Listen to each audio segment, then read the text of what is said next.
Good morning, everyone.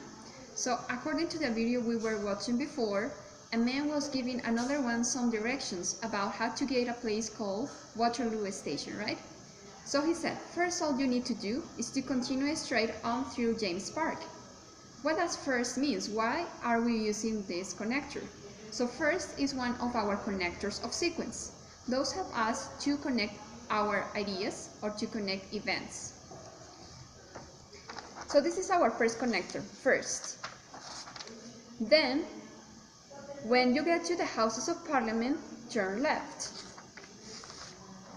Next, go across the bridge. And then it's first right and finally you are there. That's Waterloo Station. So remember that our connector of sequence help us to connect ideas and to make our discourse easier to understand.